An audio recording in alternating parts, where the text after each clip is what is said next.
में आपका स्वागत है। मैं हूं संजय पुरी। अफ़गानिस्तान में कट्टरपंथियों द्वारा अल्पसंख्यक समुदाय के लोगों को निशाना बनाना और उनका उत्पीड़न करना एक बहुत ही चिंता का विषय है। करीब $2 ट्रिलियन खर्च किए अमेरिका ने अफ़गान वार पर। 20 वर्ष तक जो अमेरिका की सेनाएं हैं वो अफ़गानिस्तान में रही, लेकिन अब जैसे जैसे अमेरिका की सेनाएं अफ़गानिस्तान से निकल रही हैं, वैसे वैसे जो तालिबान है वो अफ़गानिस्तान के क्षेत्रों में अपना कब्जा करते जा रहा है। इस समय लगभग 50% से भी अधिक जो क्षेत्र है अफ़गानिस्तान पर, उसमें तालिबान ने अपना कब्जा बना लिया है। आने वाले समय में कभी भी अफ़गानिस्तान जो है वो पूरा तालिबान के कब्जे में हो सकता है। ये एक बहुत ही गंभीर समस्या है जिसका जो इफ़ेक्ट है वो भारत में भी होगा। जब भी अफ़गानिस्तान में युद्ध हुआ है तो उसका जो खमियाजा है वो वहाँ का जो अल्पसंख्यक समुदाय है, हिंदू चाहे वो सिख हों, उनको भोगना पड़ा है। युद्ध से पहले जो सिख समुदाय के लोग थे वो वहाँ पे रहते थे, चाहे वो कंधार हो, जलालाबाद हो या दूसरी जगहें हों, वहाँ पे वो लोग रहते थे। उनकी वहाँ पे ज़मीनें थी, वहाँ पे वो बिज़नेस करते थे। लेकिन जैसे वहाँ पे युद्ध शुरू हुआ तो वहाँ से जो लोग थे वो दूसरे देशों में जाने लगे। सिख समुदाय के लोग भी कई यूरोपियन कंट्रीज़ और भारत में आ गए। इस समय अगर हम देखें तो जो सिख समुदाय के लोग हैं काफ़ी हद तक वहाँ से निकल चुके हैं, लेकिन अभी भी कोई 100 के करीब जो परिवार हैं सिख समुदाय के, वो वहाँ पे अभी अफ़गानिस्तान में रह रहे हैं।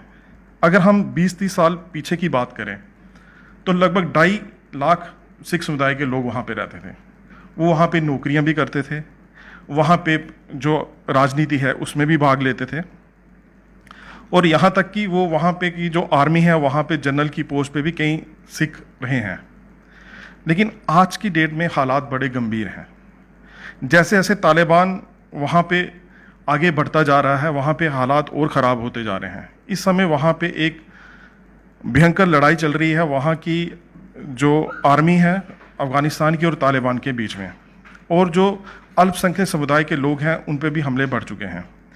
इसी विषय पे बात करने के लिए आज हमारे साथ जम्मू कश्मीर बीजेपी के वाइस प्रेसिडेंट वीरेंद्रजीत सिंह जी हैं। हम उनसे मुलाकात करेंगे। Virendrajeet Singh ji, financial explorer news में आपका स्वागत है। धन्यवाद। वीरेंद्रजीत जी, सबसे पहले तो आप हमें ये बताएं कि जो अभी सिख समुदाय के लोग अफ़गानिस्तान में रह रहे हैं उनकी क्या पोजीशन है? देखिए, उनकी हालत बहुत ही दयनीय है, बहुत ही पतली है। देखिए, अफ़गानिस्तान में जो सिख हैं ना, वो आज से 300 साल पहले के वहाँ पर रह रहे हैं। जबकि महाराजा रणजीत सिंह ने हरि सिंह नलवे को भेजा और अफ़गानिस्तान में जो सिख राज वहाँ पर कायम हुआ, तब से वो रह रहे हैं। और वहाँ सिख और हिंदू काफ़ी तादाद में वहाँ पर रहते थे। और वहाँ का जो एक मैं आपको चीज़ बताऊँ कि पहले वहाँ पर बैंकिंग सिस्टम नहीं था। जितना भी फाइनेंस का काम था वो सब वहाँ पर जो मनियाती कम्युनिटी के लोग हैं, सिख उसमें ज़्यादा थे, लेकिन हिंदू भी थे। हमारे वहाँ पर धार्मिक स्थान थे, हिंदुओं के बहुत बड़े बड़े मंदिर थे, सब कुछ थे। लेकिन जिस टाइम अफ़गानिस्तान में लड़ाई शुरू हुई, सबसे पहले जो है रशिया ने जब वहाँ पर एंटर किया तो उस टाइम भी जो अफ़गानिस्तान के जो लोकल तालिबान थे उन्होंने हिंदू और सिखों को जो था वो सताना शुरू कर दिया। और वो लोग वहाँ से, जो मैं ये बात कहूँगा कि जो लोग थोड़े से फाइनेंशियली ठीक थे वो वहाँ से निकल के, जैसे आपने अपने इंट्रो में पहले भी बताया कि वो वहाँ से निकल के भारत में भी आ गए। और बहुत सी जिस हिसाब से जिस चीज़ की अपनी मैं कह सकता हूँ कि तौफीक थी, उस हिसाब से लंदन में भी चले गए, कनाडा में भी चले गए, बाकी जगह भी चले गए। और यहाँ पर भी अब जो लोग वहाँ रहते हैं वो एक तो वो इसलिए नहीं आए, जो भी हिंदू या सिख वहाँ पर रह गए हैं उनकी फाइनेंशियली हालत बहुत ही पतली है, इसलिए वो वहाँ से आने में या उसमें जो है वो मतलब नहीं आ पाए। तो इसलिए आज की डेट में जो पहले भी वो लोग आए, जब रशिया के टाइम में कई सिखों को मिला, कई में जो खास करके सिंधी हिंदू थे उनको मैंने उनके साथ मैं दिल्ली में मिला। जब वह रशिया आ गया अफगानिस्तान, उन्होंने यहाँ तक अनाउंस किया कि भैया आप लोग अपनी औरतों को यहाँ छोड़ के आप लोग यहाँ से निकल जाओ। मैंने खुद अपनी आंखों से देखा है कि वो लोग उस टाइम भी पैदल चल के बाया पाकिस्तान वो लोग जो थे वो मतलब आए, और बाघा बॉर्डर पे उनको 20-25 दिन बैठना पड़ा कि इंडिया गवर्नमेंट उनको लेने के लिए तैयार नहीं थी। तब अटल बिहारी वाजपेयी जी की सरकार होती थी, और उस टाइम के गृह मंत्री अडवाणी जी ने फिर इनिशिएटिव लिया। 30 दिन वो जून के महीने में वहाँ धूप में बैठे रहे। उसके बाद हिंदुस्तान गवर्नमेंट ने उनको आने की इजाज़त दी।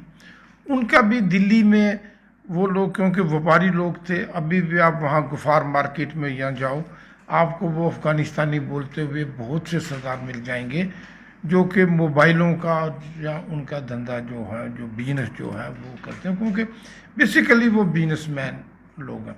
लेकिन नुकसान बहुत हुआ, बहुत सी, अब मैं क्या कहूँ, कपड़ा उठाओ तो पेट अपने लगो, तो बहुत सी औरतें जो थी वो अपने साथ नहीं ला सके इतनी दिन। लेकिन अब जो बाकी बचे हैं उनकी तो हालत मतलब और भी बहुत ज़्यादा मतलब दिन, और हमने केंद्र सरकार से भी बात की है कि जैसे भी करके उनको वहाँ से एयरलिफ्ट किया जाए। वो लोग कम से कम भारतीय हैं, जो सीए कानून बना है उसका वो फ़ायदा लें। जी वीरेंद्र जी, मैं आपको यहाँ पे टोकूंगा थोड़ा सा।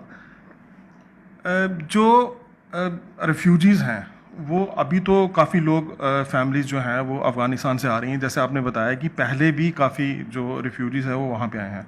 आप नेशनल सिख फ्रंट के नेशनल प्रेसिडेंट भी हैं, तो आप हमें ये बताएं कि जैसे लास्ट ईयर एक सीडीएन अमेंडमेंट बिल निकला था, उसमें था कि जो जितने अफ़गानिस्तान, पाकिस्तान और बांग्लादेश में जो मिनॉरिटी कम्युनिटी के लोग हैं उनको सिटीजनशिप के राइट्स दिए जाएंगे। लेकिन अभी भी जो अफ़गानिस्तान के रिफ्यूजीज़ दिल्ली में रह रहे हैं उनको अभी सिटीजनशिप के राइट्स नहीं मिले हैं। हर साल उन्हें अपना जो वीज़ा और पासपोर्ट है वो रिन्यू कराना पड़ता है। तो उसके लिए आप क्या सरकार के से क्या कहेंगे? देखिए, मैं आपकी बात से सहमत हूँ कि जो सीए कानून जो हिंदुस्तान ने लाया, जिसका कुछ लोगों ने विरोध भी किया, बहुत सोच समझ कर लाया गया कानून है। अब देखिए, मैं कल ही रिकॉर्ड देख रहा था कि जब हमारा भारत जो है आज़ाद हुआ या जब हम बांटे, तो पाकिस्तान में 21% हमारी जो थी मिnority थी, आज वो 1.5% रह गई हैं, 20% कहाँ गई। और खुशकिस्मती से हमारे भारत में जो मिnority थी वो परसेंटेज के लिहाज से बड़ी है, लेकिन वहाँ पर जो है कम हुई है। ये इंडिया गवर्नमेंट ने बहुत अच्छा किया है जो सीए कानून लाया है, लेकिन मैं आपकी इस बात से भी सहमत हूँ कि उसमें बहुत सी अड़चनें होने की वजह से वो अभी पूरी तरह से लोगों ने अप्लाई वगैरह कर दिया। जिस दिन ये सीए कानून लागू हुआ, मैंने खुद देखा कि दिल्ली में, बल्कि मैं बाद में जाकर लोगों को मिला, दिल्ली में जो अफ़गानिस्तान से आए हुए हिंदू और सिख थे वो डांस कर रहे थे, खुशियाँ मना रहे थे, वो सब कर रहे थे। लेकिन अड़चने हैं, आपका सवाल बिल्कुल ठीक है कि हम ये केंद्र सरकार के साथ मैंने पहले भी बातचीत की है। बीच में कुछ कोरोना वगैरह की वजह से मैं दिल्ली जा नहीं पाया, लेकिन मेल वगैरह खताबत हमने की है। हमारे जो एमपी हैं एसएस आहलूवालिया जी, उनके साथ भी 3 बार मेरी 4 बार बात हुई है कि भैया ये जो अड़चने हैं ये गवर्नमेंट इनको दूर करे, और अगर ये जो कानून बना है तो इसका फ़ायदा जो है जिसके लिए बनाया गया है वो हो, जल्द हो, अच्छी तरह से हो, ये होना चाहिए।